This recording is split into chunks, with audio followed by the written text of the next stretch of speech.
जी, अस्सलाम वालेकुम। मेरा सर आज सब्जेक्ट है हब पावर कंपनी लिमिटेड। काफ़ी मुझे कमेंट्स में जितनी मैं वीडियोज़ बना रहा था उसमें यही था कि जी हबकॉप के ऊपर भी प्लीज़ वीडियो बनाएँ और हबकॉप के बारे में भी अपडेट करें कि उसकी पोज़ीशन क्या बनती है। तो लेट्स डिस्कस कि हबकॉप के बारे में जो एक परसेप्शन क्रिएट किया गया है आईपीपीज़, और जब इसने ₹170 से तकरीबन ₹80 तोड़े, 93 रुपीज़ तक आ गया और अभी इसके रिज़ल्ट्स भी एक्सपेक्टेड हैं। रिज़ल्ट्स अभी नहीं आए इसके, जो दिसंबर एंड तक हैं। 31 अक्टूबर तक आ चुके हैं, दिसंबर के आने हैं। उन रिज़ल्ट से पहले हम देखते हैं कि जी इसमें पोज़ीशन क्या बनती है। अब पावर जो कंपनी है, उसकी पोज़ीशन क्या है? उसमें एक आपको ये 14 फरवरी को जुमे वाले दिन एक नोटिस आया है, मटीरियल डिस्क्लोज़र था, और ₹132 हाई लगाया है इसने जुमे को और 129 लो लगाया है। 81 लाख शेयर का काम हुआ है और बड़ा ही लिक्विड स्टॉक है। 75% सर इसका फ्री फ्लोट है और एवरीबॉडी डिस्कस पर ऑल, कुछ दुनिया इधर की मारती है, कुछ उधर की मारती है, और सिंध थर को और इस तरह की खबरें आपको देके चली जाती है। और हम आपको जो चीज़ बताएँगे इंशाल्लाह वो टू द फैक्ट्स होगी, और विटनेस उसकी फिगर्स हैं। फिगर्स शो करते हैं आपको, फिगर्स आपको बताएँगी कि what I am saying, what who is who and what is what, वो फिगर्स आपको बताती हैं। ठीक है सर? अच्छा, ये डिस्क्लोज़र था वो पहले आप पढ़ लें ज़रा। डिस्क्लोज़र है कि G hub power holdings limited जो है, उसकी एक entering into a new line of business which pertains to establishing and operating electric vehicle charging infrastructure, including but not limited to importing, manufacturing and assembling charging accessories। ये जो business है electrification जो है, पूरी दुनिया में हम सोच रहे हैं कि शायद आईपीपीएस के कॉन्ट्रैक्ट ख़त्म हो गए हैं, तो शायद हब कोई गोल। पर अगर आप सर अपनी ज़िंदगी में देखें, जितनी भी चीज़ें हैं इलेक्ट्रिफिकेशन की, उसमें इलेक्ट्रिक व्हीकल है, चिप डिज़ाइन है, बैटरीज़ हैं, प्रेशियस मेटल्स हैं, रेयर अर्थ मेटल्स हैं, लैपटॉप्स हैं, फ़ोन्स हैं, ट्रांसमिशन है, एवरीथिंग। इसके जो डाइवर्सिफाइड बिज़नेसेस हैं, उसमें कॉपर भी एक बिज़नेस है, और इलेक्ट्रिक की ये जितनी भी चीज़ें हैं, इलेक्ट्रिसिटी के बगैर तो ज़िंदगी नहीं ना चलेगी। और जितने वो जो दूसरे अल्टरनेटिव एनर्जी के रिसोर्सेज हैं, वो बड़े टफ हैं, they are not easy to gate.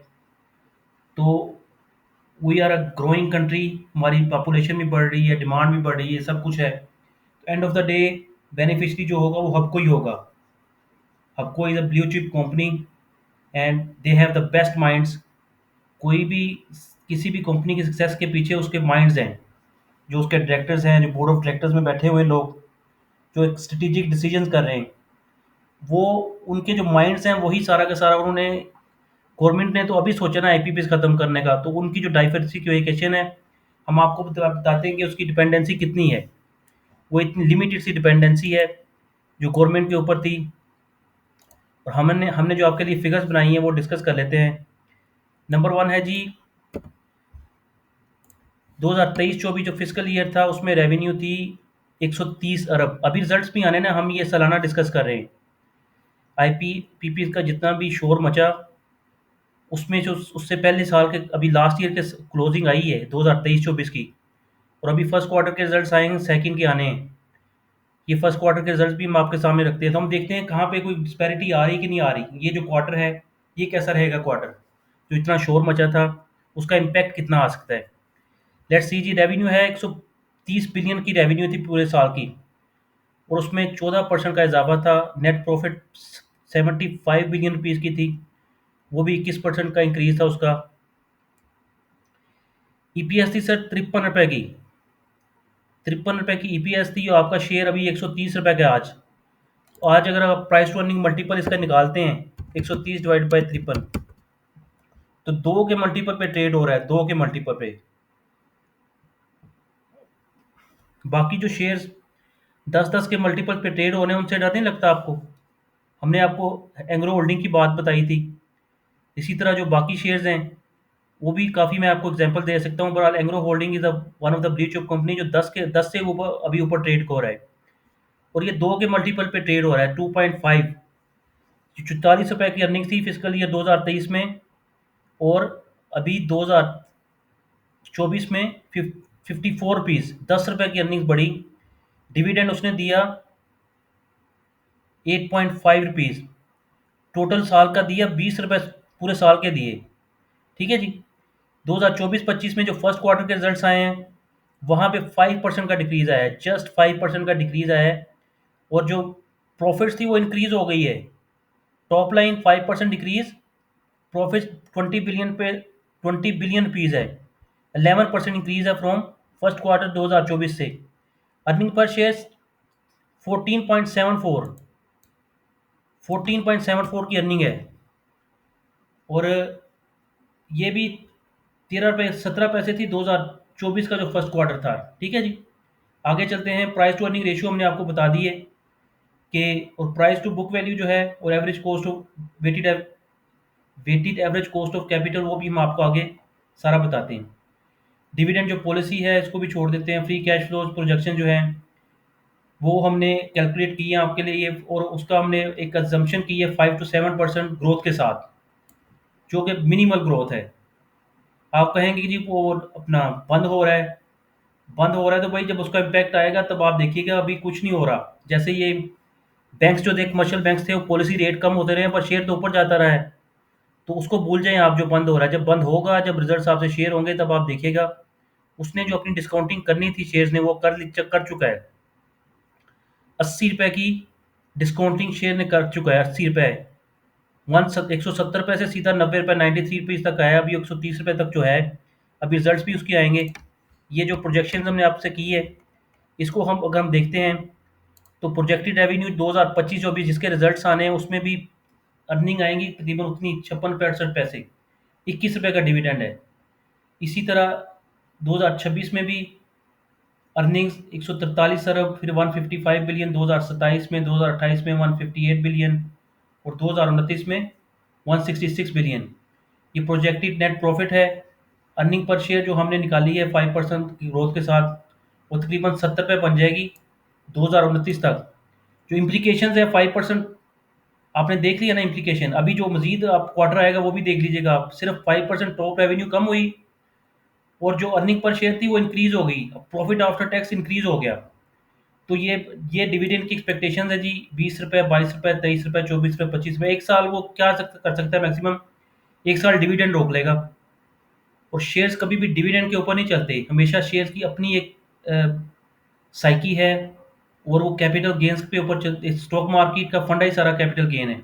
अब ये शेयर शायद डिविडेंड बेस पे ना चले, कैपिटल गेन जैसे बाकी ट्रेड हो रहे हैं शेयर्स, उसी तरह ट्रेड होगा।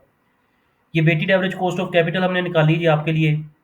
इसमें हक्को का शेयर जो प्राइस है अक्टूबर 2024 तक ये बता रहा है 128 रुपये तक का, अभी जितने का आ रहा है।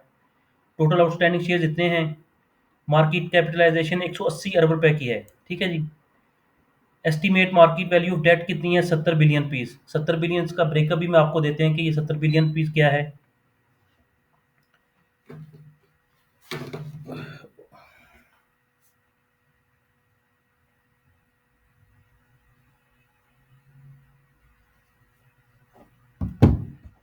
और जस्ट अ मिनट, ये नेट वापस आ जाए।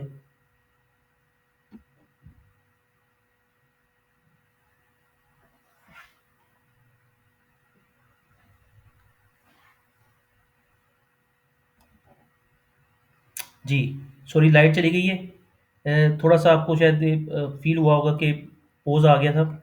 अच्छा, कॉस्ट ऑफ इक्विटी है सर।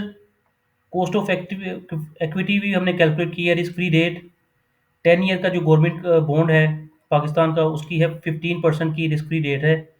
हपको का जो बीटा है 0.9, एक्सपेक्टेड मार्केट रिटर्न 18% के हिसाब से कॉस्ट ऑफ इक्विटी आ जाती है 17.7%।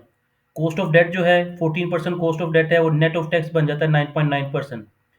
इसी तरह जो calculated weighted average cost of capital है, दैट इज़ 15.52%। उस 15.52% से हमने क्या किया है, कैश फ्लो जो थी वो हमने डिस्काउंट कर दी हैं। ये फ्री कैश फ्लोज हैं, और ये डिस्काउंटिंग हमने डिस्काउंट कर दी है। सम ऑफ प्रेजेंट वैल्यू है 212 अरब रुपये। 212 अरब रुपए में से हमने निकाल दिया डेट, 70 अरब रुपए का डेट निकाल दिया, बाकी वैल्यू आ जाती है 142 बिलियन। 142 बिलियन को जब हम डिवाइड करते हैं नंबर ऑफ शेयर के साथ, वो सर बनता है 102 रुपये की वैल्यू बनती है, इंट्रिंसिक वैल्यू। शेयर की इंट्रिंसिक वैल्यू 102 रुपये है। और आगे चलते हैं जी। हबको की इंट्रिंसिक वैल्यू 102 रुपये। Hubco appears over valued by 25% based on this discounted cash flow model. Intrinsic value के हिसाब से वो 25% डिस्काउंट है, पर प्राइस टू अर्निंग मल्टीपल अगर आप देखेंगे उससे हिसाब से सस्ता तरीन शेयर है, और डिविडेंड यील्ड के हिसाब से भी। ठीक है जी। फिर ये थोड़े से कुछ कैलकुलेशंस है जो मैं आपके साथ डिस्कस करता हूँ। लॉन्ग टर्म इन्वेस्टमेंट में सिर्फ आपको बताते हैं कि जी सिंध कोल ही है, बट 63 बिलियन पीस में क्या क्या है वो भी बताते हैं। ये जो रिसीवेबल्स हैं 62 बिलियन पीस के, ये क्या चीज़ है? रिसीवेबल्स 20 अरब रुपए के। लॉन्ग टर्म लोन्स कितने हैं? ट्रेड एंड अदर पेबल्स कितने हैं? शॉर्ट टर्म बॉरोइंग्स कितने हैं? किस किस हेड्स में है? ये सारा कुछ हम आपको बताते हैं। ये जी मैं थोड़ा सा इसको लार्ज कर देता हूँ। ये है सर इसकी लॉन्ग टर्म इन्वेस्टमेंट। आपको सिर्फ बताया जाता है सिंध एंग्रो कोल माइनिंग का, जो कि सिक्स जस्ट है 4.4 बिलियन की। जो थर एनर्जी का है उसकी 12 अरब रुपए की इन्वेस्टमेंट है एंग्रो हबको की थर एनर्जी में। नारोवाल एनर्जी में है 3.9 बिलियन, और हब पावर होल्डिंग्स में है 40 अरब रुपए की। लारेब एनर्जी में है 4.6 बिलियन की। तो ये 63 बिलियन रुपीज़ की तो उसकी सिर्फ इन्वेस्टमेंट्स हैं। वैसे कोर अर्निंग से ज़्यादा तो ये पैसा यहाँ से जनरेट कर सकता है, इस यहाँ से जनरेशन उसको आ रही है। डेटर्स अगर आप देखेंगे तो कैपेसिटी परचेज प्राइस जो है उसकी मद में 37 बिलियन पीस ड्यू हैं, और लेट पेमेंट इंटरेस्ट जो है 25 बिलियन पीस इसकी मद में ड्यू हैं। ये टोटल बनते हैं 62 बिलियन पीस रिसीवेबल। ठीक है जी। और जो पेएबल्स हैं उसमें अगर हम देखते हैं तो प्री पेमेंट्स हैं other receivable, sorry pre payments हैं अदर रिसीवेबल्स, उसमें भी सी सीपीपी है जो है परचेजिंग पावर एजेंसी, उससे 5 बिलियन रुपीज़ ड्यू हैं, और सेल टैक्स की मद में 8 बिलियन रुपीज़ ड्यू हैं। ठीक है सर। ये आ जाते हैं फिर long term loans. Long term loan जो हैं कितने हैं? लॉन्ग टर्म लोन पहले थे 23 बिलियन रुपीज़ के थे साल के स्टार्ट में 2023 में, जो कि कम होके सिर्फ 9 बिलियन रुपीज़ रह गए हैं, 9.7 बिलियन। 23 बिलियन से 9.7 बिलियन। ये रीपेमेंट कितनी हो गई सर? 9 बिलियन रुपीज़ की रीपेमेंट हो गई है। और करंट पोर्शन जो है 5 बिलियन वो माइनस करके 23 बिलियन में से 9 और 5 14 14 बिलियन रुपीज़ माइनस हुआ, तो 9.7 बिलियन रुपीज़ सिर्फ लॉन्ग टर्म लोन रह गया है। ठीक है ना। पॉजिटिविटी भी बहुत है, हमने नेगेटिविटी बात बड़ी है सुनी है, तो जो पॉजिटिविटी है वो भी आप देख लें प्लीज़। ठीक है जी। नेक्स्ट जो है वो ट्रेड एंड अदर पेबल्स है। पीएसओ को इसने 28 बिलियन रुपीज़ पे करने हैं, जो साल एंड हुआ है 2024 तक।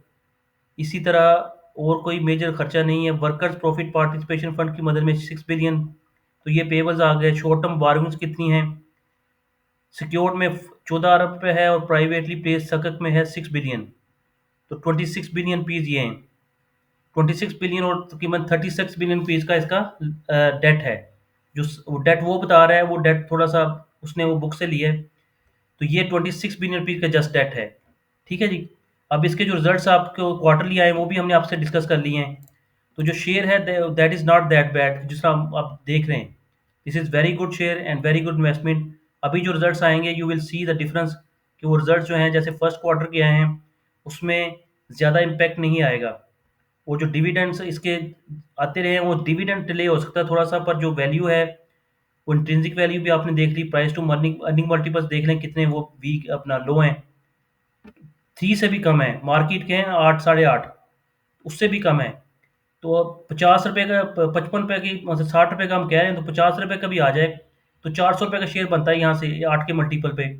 8 का भी ना लगाएं, 6 का लगा लें, 300 रुपये का शेयर बनता है। और लॉन्ग टर्म डाइवर्सिफिकेशन की है, मैंने आपको जैसे बताया कॉपर में भी बड़ा इनका एक पॉइंट ऑफ व्यू है कि उसमें भी ह्यूज इन्वेस्टमेंट करने जा रहे हैं ये। तो बाकी फिगर्स भी आपको मैं हमने बता दी हैं, ज़बरदस्त फिगर्स हैं। तो इंशाल्लाह this is a blue chip company, और इन रियल टर्म्स इसने हमेशा ही शेयर होल्डर के साथ वफा की है, जो इसके साथ रहे। 2000 अब 25 साल हो गए मुझे देखते हुए, कभी भी इसने लेट डाउन नहीं किया अपने शेयर होल्डर्स को। जी thank you so much for watching my this video. Take care and अल्लाह हाफिज़।